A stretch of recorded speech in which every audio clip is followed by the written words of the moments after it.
Welcome, everybody. Welcome to Soar and Pair, Why Not Together, episode Hi. 44.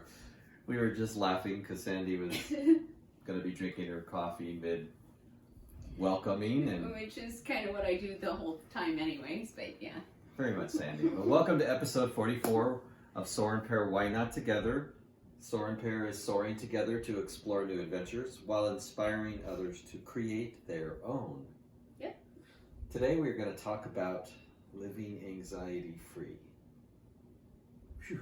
So, it's a loaded... It's a tall order. Yes, but before we get into that, it has been a couple weeks. See, there goes her coffee. On cue. I was timing. It wasn't even 45 seconds. So Don't judge me. But it's so much fun as I grab my water. This is not coffee. There, see, we both. Are you good now? Yes. Are you feeling it? So, oh, that's funny. She says, "Don't judge me" many times a day, but it's fun. It is so much fun poking fun at her because honestly, she pokes more fun at me off camera. Probably true. It's probably true. Whenever I can. Throws me under the bus. Yes. Yep. But it's fun. I mean, that's what makes us who we are. Yeah. So, to give you an update, a couple weeks ago, we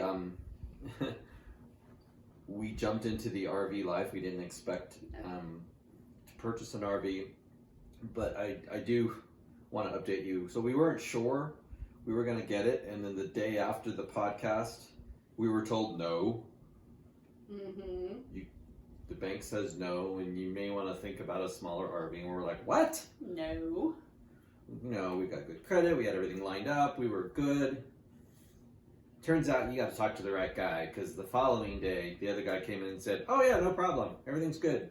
You're done. In fact, it's even a better rate and better terms. Better everything. And we're like, what? Because, Monday we were kind of talking about having anxiety. We were like, what? Everything is not going to work out. And we knew it would work out.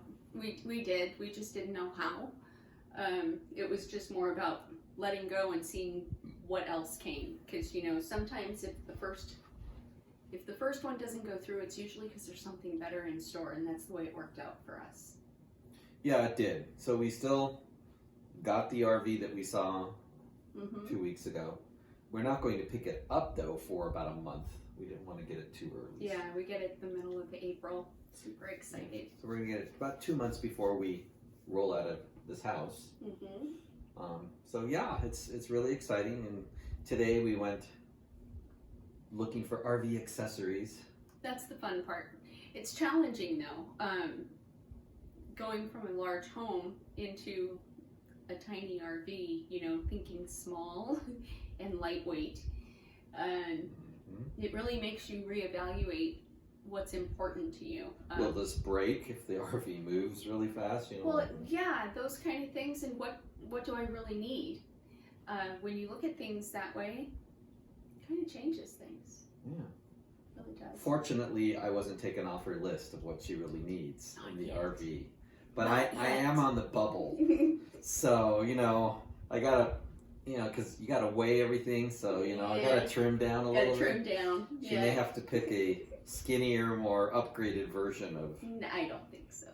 Okay. No. I was just trying to pull something out of her. Yeah. Any way to get a cheap compliment. But no, we're excited. But there's also some trepidation, so we'll get into that in a minute. Update for my music, and then we'll do a quick update for you. I am going to do a concert. We're going to stream it live on Facebook. Yep. Tuesday, March 30th, 6 o'clock in the evening. That is Pacific Standard Time, because everybody else in the country moved forward in Arizona to stay still with the daylight savings time. Yeah. So now it's 6 o'clock Pacific Standard Time for those of you who are in different parts of the country or world. So if you want to watch me do a live concert, Sandy will be streaming it on our Soar and Pair Facebook page. And if you don't have Facebook, too bad, no. We'll keep the video so you can actually watch it later, or you could reach out. So this will be my first of 2 concerts before we hit the road. The other one will be in May, and we'll get to that one later on. So I'm excited about it. Getting ready. Are you good? I'm good. I'm cracking up. I'm sorry. The dog is over here burrowing into the blankets. I don't know what she's doing, but it's pretty funny to watch. I look over like, you're cute, and you're not even looking. I'm like, I'm sorry. I guess I'm boring you right now. Look. Yeah.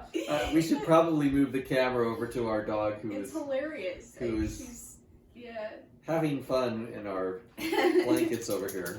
Coco will be coming with us. We're excited about that. So we're kind of making plans for that as well. Yes. Oh, and the other thing we got today, sorry, before we get to you, is we got our bikes. Oh, we did. Yes. We got our nice bikes with the big reinforced tires, and I got a carrier on the back that opens up, and Sandy got a basket on the front. Mm-hmm. And we're like, yay, we go ride to the park, which is like a quarter of a mile, and we're like, ow, we are so out of shape. Our legs were already hurting. We were huffing and puffing. It was so bad. My legs were throbbing. I walked into the house on rubber legs. Yeah. Yeah, and I decided I'm going to go a little further, so I went, a little further and came back all tough, and then I go upstairs to get something, and my first step down, I almost biffed it. The knee buckled. I'm like, oh, we are so out of shape. It is not even funny. We're going to have to build up a little bit at a time. I guess we thought we would just get on these bikes and, wonderful, the wind in our face, and everything would be great. And the reality of how out of shape we are sitting at our desks working. Yeah, and that's really the truth of it. Sitting at your desk 40 plus hours a week is not the healthiest choice. So, nope. Got to get moving. But a step closer, we were taking those bikes with us. So, yeah. Had a heck of a time fitting in the back of our SUV, but we did it. Barely. We get the bike rack, but they're home. Now we just got to get our legs to catch up with what we want to do. So what is your update? A reminder, I'm going to be on the Shift Network. We'll be taping this week, and then it'll be airing the end of April. And there will be updates coming out about that on Soar and Pair. What is the name of the conference again? It's for Medical Intuitive Summit. Medical Intuitive Summit. Mm-hmm. Sandy Sorensen, featured speaker. Pretty awesome. Yeah, it's pretty exciting. So I'm really looking forward to it, and more to come on that. Yes. Yeah. So some exciting updates as we get ready, and I keep reminding her because she can't stand when I count down. Oh, we only have 13 weeks and 4 days, which is like 94 days or something left. She basically looks at me like she wants to slap me. Mm. But the harsh reality is we are running out of time. We are. Yeah. And we got a lot about to do. Anxiety. Yes. Yeah. That's a perfect segue into anxiety. Our lives are anxiety ridden. Yeah. No. I mean, in all seriousness, since the pandemic happened, I think everybody around the world in one way or another has experienced a whole lot of anxiety. Mm-hmm. Yeah, it's definitely been on the upswing. I think people who are prone to anxiety are, normally here, they're up here. And it's, when you get stuck in that fight or flight, you can literally get stuck there. It's hard to come back out of it. Yeah, in fact, I don't even talk about this, but physically, what happens to somebody who is mostly living with anxiety? What happens to their physical body, real briefly, without diving into the nerves part? Well, we've gone into that one before. With sustained anxiety, it can cause all kinds of health issues. Cardiovascular issues, sleep disturbances, weight gain or weight loss, just all kinds of problems. Which is ironic because if you're trying to stay healthy through the pandemic, having anxiety is it's like the worst thing you can do, other than Yeah. not washing your hands and all those other Well, things. and then the anxiety from that, you know, you just kind of get into these cycles, and then a lot of people eat out of boredom or anxiety, you know, that comfort eating. And so it just kind of adds to it, and your metabolism changes when you're at this high level of fight or flight, and you pack on the pounds. Right, so it has a physical, definitely a negative physical impact on your health. But, you know, I think one of the things the pandemic has brought up, you know, from beneath is the fact that anxiety is a real epidemic. For sure. And if you can truly say, I don't feel any anxiety, then you're on some good drugs. Or you have, you know, become a master of what's going on, because I think all of us do, to certain levels, experience anxiety. Whether it's being afraid of getting COVID-19, whether it's afraid of a financial collapse, people who have lost their jobs have anxiety about paying the bills, and on and on. I mean, we could just go through, you know, all the different scenarios, but a lot of this has come to the surface since this pandemic hit last year. Yeah. Yeah, everything kind of is cycling through at one time, and it just adds to, you know, it's that cycle, like Jim said. I think one makes the next one bigger, and then you get into this cycle that you don't know quite how to get out of. Right, and people get accustomed to, I think, living that way, and I don't really think we're meant as human beings to live with, you know, anxiety and those kind of negative things, the main undercurrent of everything. It's like the person that says, oh, my blood pressure's not high, that's normal for me. No, it's still high.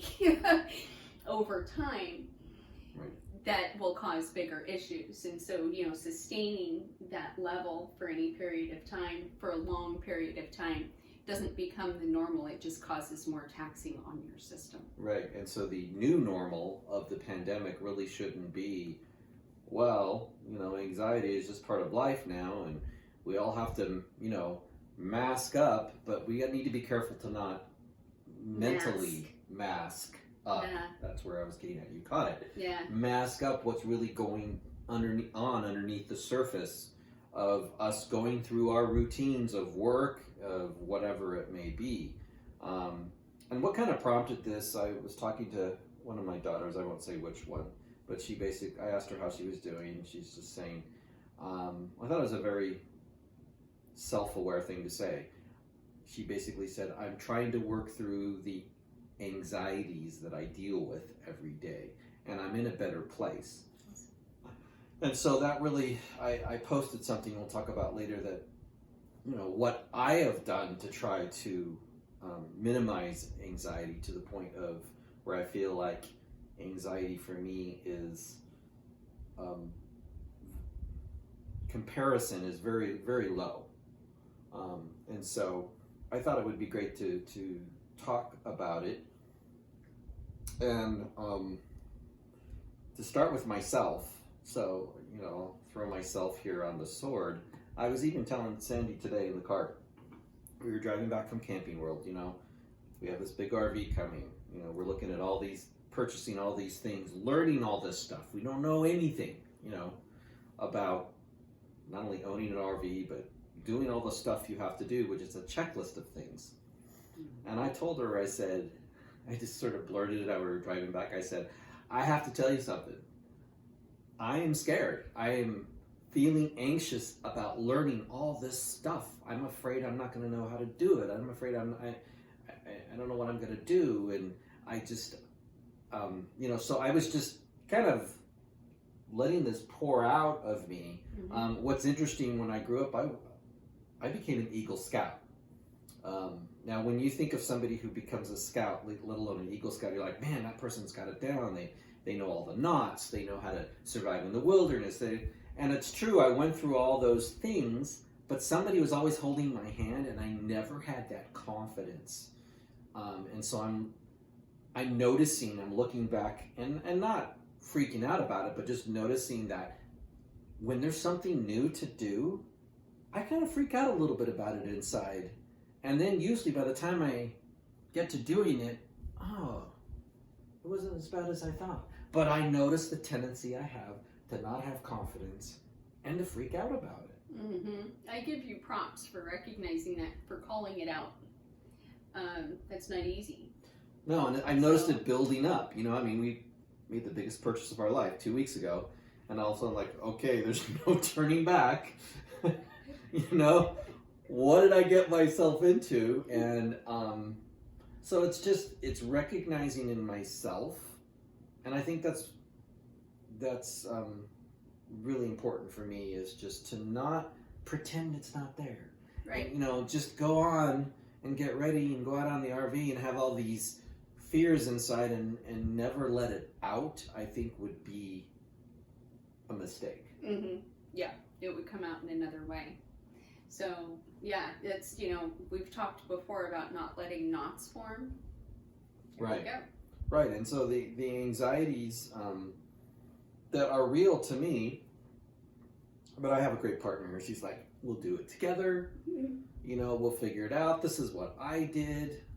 You know, when I had to go camping, and she gave me an example, and she says, you know, we'll figure it out together. It was perfect. So she gave me a safe space to kind of express it, and she's like, we'll go through it together. And so thank you for that. I think that was very helpful. And that's just an example of, you know, with big changes coming, honestly, you can't go through a big change without dealing with some kind of Anxiety. Absolutely. anxiousness. Absolutely. Yeah. And, you know, being honest enough with yourself and your partner, Right. to call it, to call it what it is. And when you call it out like that, I think it tends to make it smaller. You felt better immediately, didn't you?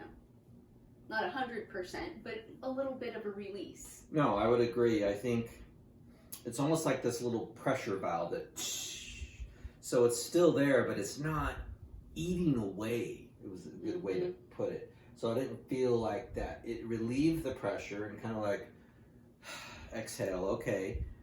But it didn't necessarily get rid of it. So, you know, getting rid of it, and I think that's really the question right now, is how do you deal with your anxieties? You said something really interesting to me earlier about it, but how do you face your anxieties?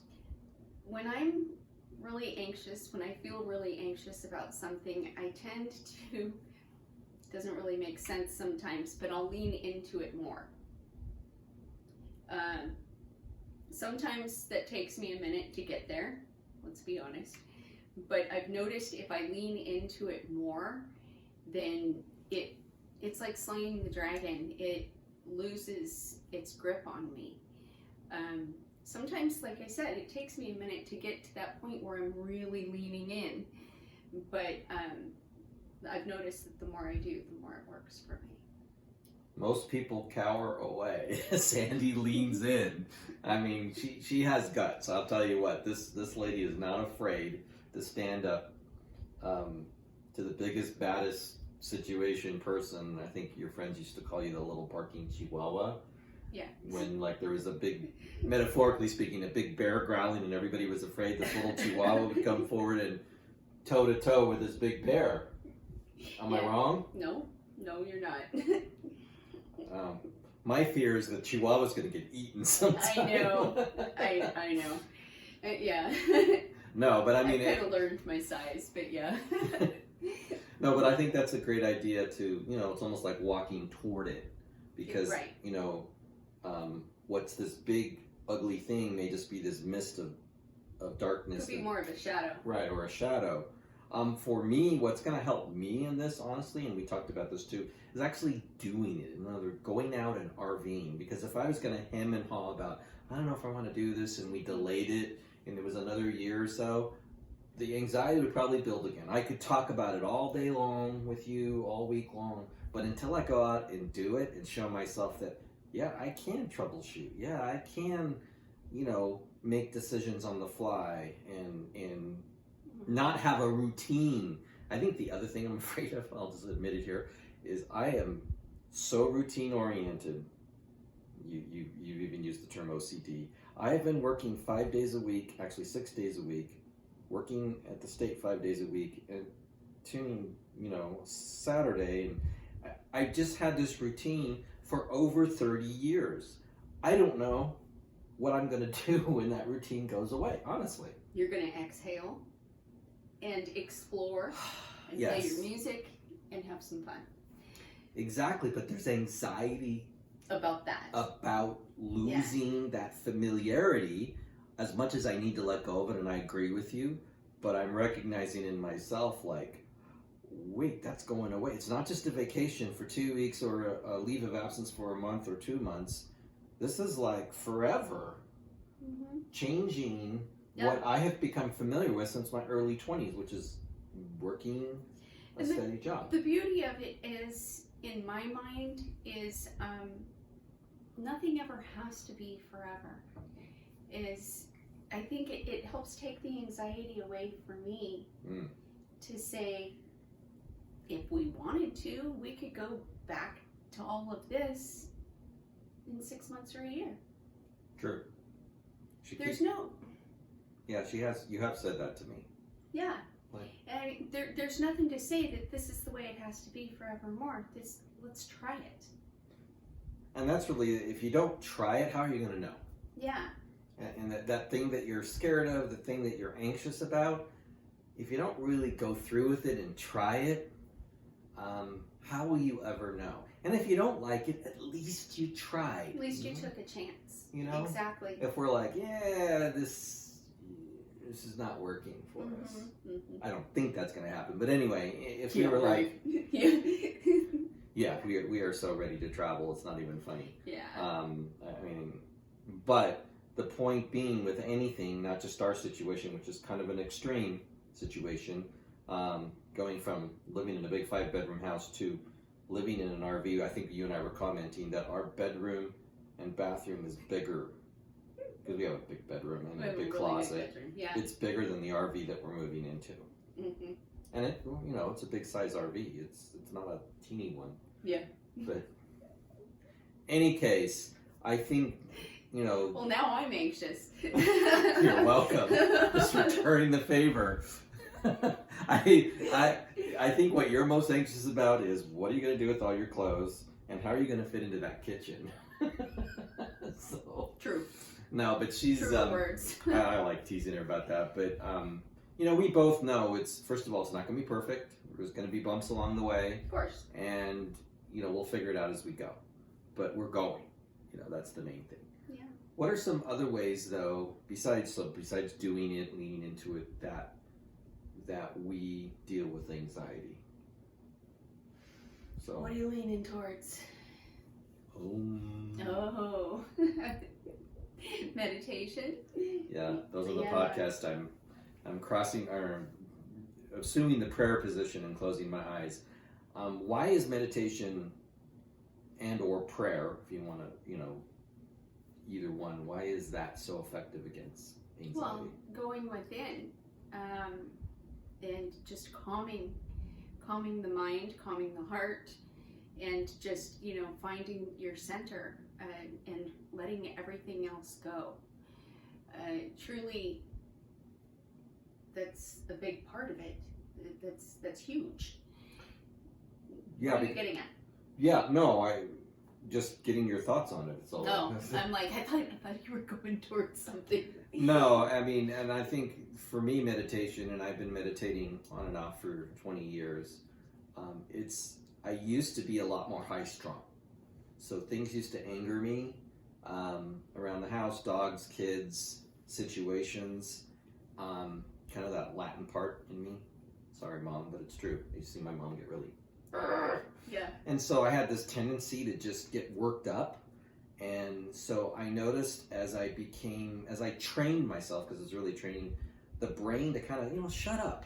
You talk all day long, all night long. You talk too much. Shut up. You get that little voice inside your head to sit down and shut up and relax and breathe deeply, which I think is another part of, meditation, is like, Did you talk about that Facebook post the other day where that 6-year-old helped the 4-year-old? Oh my gosh, that was so cute. Describe that real quick. I think that's really cool. This little boy and his brother, they were like 6 and 4, and the 4-year-old was starting to throw himself a really big tantrum, and the 6-year-old was like, no, and he's like, breathe, and he's saying, look at me, and he's like, okay, good, do it again. And you could see the little boy getting calmer and calmer. He's like, see, it works. It was so cute. I was like, good job, Mom and Dad. Well, I mean, that shows you that even children understand that, better than we do. Yeah, I mean, that Yeah. really the breath, something as simple as the breath when you're feeling really anxious, you don't necessarily have to go to a own place of meditating. But I think by doing that, you get a cumulative effect, because what I noticed is that I just wasn't, and I'm not as reactive as I used to be. And I just, would step back and create space before that. I mean, there's always exceptions when you get really worked up and angry and what have you, but for the most part, there'd be like this, and so that's really, really helped me, and I think it's helped both of us in a big way. Another thing that really helps is getting creative, right? Oh, yeah. Getting creative, whatever that means to you. Like with Jim, it's music, right? For me... Or it could be the way I dress today, like those of you could see my... It's giving me anxiety. Yes, I decided to leave my, what do you call these? Pajamas? Well, yeah, but what's the pattern? Plaid blue with my very busy shirt. Yeah. I'm very creative. Yeah. I told you I would do it. You did, didn't you? I went there. He went there. No, but back to your point. Anyway. Getting creative in ways that, if normally you play music or draw or paint or cook, bringing creativity into your life in ways that you normally don't. If normally you just cook to eat, try bringing creativity in there, into the mundane, whatever that is, into everything that you're doing. And I think it really helps feed the spirit, and it gets the mind busy doing something else, and it's a great way to connect. It's almost an active meditation. That's a beautiful point, and I've never really heard anybody say that. I have to tell you, I think that's a really profound thought. Is like bringing because to me, I'm creative when I'm playing and performing music. But why not be creative when I'm out doing a chore or or driving? Well, not too creative when I'm driving, but but what maybe even bring that into work a little bit, and not to see where you change it up a little bit. You don't just fall into the routine, because I think it's really the difference of being on a treadmill routine or adding a little bit of newness into whatever it is you're doing. Sometimes that's as simple as taking a different path to work. Right. Which is something I used to do a lot, is instead of taking that same worn out path to work every day, is mix it up and take a different path, because it rewires the brain, it makes you pay closer attention, and it kind of gives you something new to look at. It's new. It's a good thing. That's a really good point. So I think we can all take our normal everyday life and add a little spice to it, if you will, be creative. I think that's great. Another big thing we do a lot to help with anxiety is something as simple as laughter. Yeah. I mean, yes, we joke in this podcast. We joke a lot. Every day. Yeah. Sometimes when we're laying in bed at night, I get her laughing so hard, it's hilarious. Yeah. And we're trying to go to sleep. So, it's enjoying the moment, either with yourself or with someone that you care about. I think there's no anxiety when you're really letting loose and laughing. Right. And so that's just a good way, another release valve, if you will, of all that pent up anxiousness. Exactly. Remember to laugh. So true. So I'm not going to read the whole. If you want to read the post that I advice that I gave to my daughter, you can. But I thought I would share the last part of it as our ending quote. And what I said to her is, keep practicing and working on yourself, and you will find that you will be happy with who you are regardless of the flaws and mistakes. That what other people think of you will only reaffirm your opinion of yourself. You will be happier and experience less anxiety. So, Good advice. kind of a father's advice too, because I think we've all been there. We all deal with it. It's never going to be completely gone, but we don't have to live with it. Right. And, getting it to a point, getting it to simmer down enough to where some of the actual stress is the kind that will propel you forward instead of paralyzing you. No, me stress, not you stress. You stress. You stressing me out right now. She can't stand this plaid. It's hilarious. She's kind of cute. I see her kind of side glance like, really? Jim, you're really going to wear plaid with a busy shirt? Yes. And if anything, just to mess with her. Yeah. Good job. But, so, going to end with the Sandyism. Okay. And I think this one is very appropriate for the subject. When something is off or isn't quite right, you use this phrase, high-centered. Don't get high-centered on something, right? Yeah. High-centered. I always thought, what do you mean? Yeah. It's when you get stuck. You get high-centered on something, you're stuck. You're not going up, you're not going down, you're just stuck. See, it takes Sandy to explain the Sandyisms. High-centered. So, the moral of this is don't get high-centered on life, right? Don't get stuck. Don't get stuck. Yeah. So, just a little reminder, a little quick commercial for Sandy's website, sandysoren.com, SOREN.com, where you can have a intuitive reading and a healing session. She does great work. Yeah.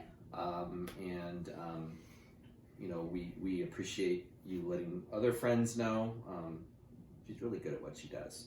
But we also want to remind you too that you can continue to watch us on our YouTube channel, Soar and Pair Why Not Together, but also listen to us, and we appreciate our podcast listeners on all the different formats that are out there, from Google to iTunes to all of them. I can't think of the names right now. Yeah. There's a lot of them All out there. y'all. Yes, so keep listening, send us comments, give us feedback. We won't be anxious if you if you give us feedback, and we appreciate you guys following us. Like we said, it may not be every week, it could be a couple weeks. It just depends on the busyness, and then we'll take you with us on the road when we exit this place right here. So thank you everybody for hanging out with us, and We'll see you soon. we will see you next week.